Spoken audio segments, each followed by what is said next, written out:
जिंदगी में सब कुछ हासिल करने की इच्छा किसकी नहीं होती? सबसे आगे रहने की इच्छा किसकी नहीं होती? पैसे कौन नहीं कमाना चाहता? नाम किसको अच्छा नहीं लगता? लेकिन आज मैं चाहता हूँ आपका नाम सबसे लास्ट में हो, उस लिस्ट में जिस लिस्ट का नाम है हार मानने वाले लोग। अगर आज मैं 100 बंदों को कहूँ कि कल से सुबह 4 बजे उठना है और वो 100 के 100 बंदे अभी एग्री भी हो जाएं, तो कल सुबह पता है क्या होगा? 100 में से सिर्फ 80 बंदे उठेंगे। परसों क्या होगा? 80 में से सिर्फ 50 लोग ही उठेंगे। तीसरे दिन क्या होगा? 50 में से सिर्फ 20 लोग ही उठेंगे। चौथे दिन 10 उठेंगे। पांचवें दिन 5 उठेंगे। छठे दिन 2 उठेंगे। लेकिन 100 में से जो आखिरी बंदा है, जो उस लिस्ट का 1% है, वो उस काम को नहीं छोड़ेगा। जो टारगेट उसने अपनी लाइफ में फिक्स किया है, चाहे उसको IAS बनना हो, उसको एक सिंगर बनना हो, एक्टर बनना हो, आर्मी ज्वाइन करना हो, डॉक्टर बनना हो, कुछ भी करना हो, वो बंदा उस हार मानने वाली लिस्ट में हमेशा सबसे लास्ट में रहता है। और यही सबसे बड़ा रीजन है कि जिसको दुनिया सबसे लास्ट में समझती है, वो सबसे लास्ट में नहीं होता, बल्कि दुनिया के 1% एक्सेप्शनल लोगों में होता है। और इसी वजह से उसको लाइफ में वो सब मिल जाता है जो उन 99% लोगों के पास नहीं होता। जिस टारगेट को पाने के लिए 99% लोग ख्वाब देखा करते हैं ना, सेम उसी टारगेट को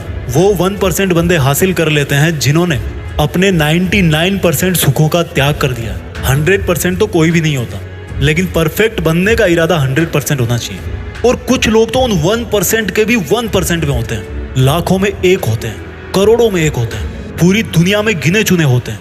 लेकिन उनकी शुरुआत है ना, वो उसी लिस्ट से होती है जो मैंने आपको शुरू में बताई थी। जिंदगी में कुछ भी छोड़ने की हिम्मत कर लेना, लेकिन मेरे दोस्त, हिम्मत छोड़ने की हिम्मत मत करना। जिंदगी में किसी भी हार को गले लगा लेना, लेकिन हिम्मत हारने की हार को कभी गले मत लगाना। अगर आपको दुनिया के 1% लोगों में आना है, तो उस माइंड सेट से बाहर निकलना पड़ेगा जिसमें आपके आसपास के 99% लोग फंसे हुए हैं। वो 99% लोग यही सोचते हैं कि जो काम आप कर रहे हो उससे कोई फर्क नहीं पड़ता।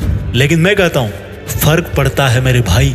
जो पत्थर नदी में गिरता है ना, वो 1 महीने में चिकना नहीं होता, कई साल लगते हैं। लेकिन आप तो यार इंसान हो, इंसानों में सक्सेस की चिकनार तो उसी दिन से आना शुरू हो जाती है जिस दिन वो उस हार मानने वाले लोगों की लिस्ट में सबसे नीचे आ जाता है, जिद्दी होकर बैठ जाता है कि करना है तो बस यही करना है, चाहे हासिल कर पाऊं या ना कर पाऊं, वो बात की बात है। अभी की बात सिर्फ इतनी है कि जिस काम में मैं इतने दिन से लगा हुआ हूँ, जो टारगेट लेकर के मैं बैठा हूँ, उस टारगेट के इरादे को घुटने नहीं टेकने दूंगा। और जिसके इरादे घुटने नहीं टेकता है ना, उन 1% के 1% लोगों के लिए दुनिया बहुत ताली बजाती है। आज से डिसाइड करो कि मुझे देश में अपने नाम के साथ साथ, अपने गांव के नाम के साथ साथ दुनिया में भी देश का नाम और ऊंचा करना है। जय हिंद, वंदे मातरम।